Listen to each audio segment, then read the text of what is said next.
ఇన్నేళ్ల పాటు దోచుకున్నటువంటి కొంతమంది రాజకీయ నాయకులకు ఈ రకమైనటువంటి చట్టము బాధ కలిగించవచ్చు. మనం అర్థం చేసుకోవాల్సిన అవసరం ఉంది. ఈరోజు మనం చూస్తూ ఉన్నాం, దొంగ ఓట్లతో, రోహింగ్యాల ఓట్లతో అధికారంలో రావాలని తాహతా పడుతున్నటువంటి కొంతమంది రాజకీయ నాయకులకు ఈ రకమైనటువంటి చట్టాలు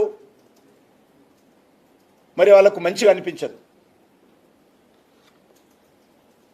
దేశానికి ఉపయోగపడేటువంటి ఈ రకమైనటువంటి చట్టాలను వ్యతిరేకిస్తారు, అర్థం చేసుకోవచ్చు. కానీ వ్యతిరేకత కానీ సవరణలు కానీ ఇంకా అన్ని పార్టీలకు చెప్పేటువంటి అవకాశం ఉంది. ప్రజల ముందు పార్టీలు, పార్టీ నాయకులు, వాళ్ళ ప్రభుత్వ అధినేతలు ఏ రకంగా వ్యవహరించాలో ఈ చట్టము జేపీసీ ముందు ఒక అగ్ని పరీక్షగా ప్రజల ముందు ఉంటుంది. ఏ పార్టీ గురువింద గింజ సామెతలాగా మాట్లాడుతుందో రానున్న రోజుల్లో దేశ ప్రజలు ఈ చట్టం ద్వారా మరి అర్థం చేసుకుంటారనే విషయాన్ని నేను మనవి చేస్తా ఉన్నాను. ఈరోజు కాంగ్రెస్ పార్టీకి బాధ ఎందుకు అర్థం కాదు.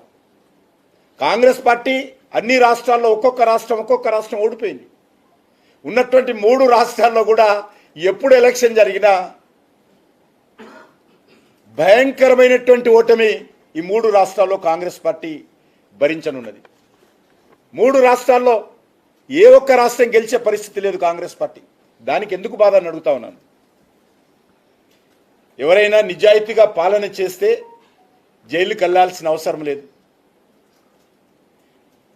జైలు నుంచి పరిపాలన చేస్తూ ప్రజల ముందు నుంచి దోషిగా వ్యతిరేకత ఎదుర్కోవాల్సినటువంటి అవసరం ఉండదు. నరేంద్ర మోడీ గారి ప్రభుత్వము ఇదొక్కటే కాదు, ఒక్కొక్కటి అనేక సంస్కరణలు తీసుకొస్తున్నాం. మేమేదో ప్రధానమంత్రి పదవి కావడం కోసమో అధికారంలో రావడం కోసమో మేము ఈరోజు రాజకీయాలలో రాలేదు. దేశానికి మంచి చేయాలనేటువంటి ఆకాంక్షతో ఈరోజు అధికారంలోకి వచ్చాము. వచ్చిన పనులను, మా లక్ష్యాలను ఎవరు వ్యతిరేకించినా, ఎవరు కాదన్నా, ఎవరు గోల పెట్టినా, ఎవరు పాదయాత్రలు చేసినా, ఏ దేశానికి అనుకూలంగా మాట్లాడినా, హైకోర్టులను, న్యాయస్థానాలను, సుప్రీంకోర్టులను వ్యతిరేకించినా, పార్లమెంటును అవమానం చేసిన, భద్రత చేయాలని విమర్శించిన, ఎలక్షన్ కమిషన్ను నిర్వీర్యం చేయడం కోసం ప్రయత్నం చేసిన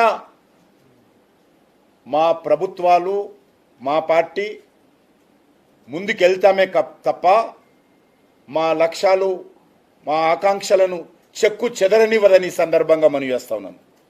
మనకందరికీ తెలుసు, డాక్టర్ బాబాసాహెబ్ అంబేద్కర్ రాజ్యాంగాన్ని జమ్మూ కాశ్మీర్లో అమలు చేయడం కోసం అక్కడ ఉండేటువంటి జిన్నా రాజ్యాంగమైనటువంటి ఆర్టికల్ 370ని తొలగించిన విషయాన్ని మనం చేస్తా ఉన్నాం. దాని ఫలితాలు కూడా ఈరోజు మన కళ్ళ ముందు కనిపిస్తూ ఉన్నాయి.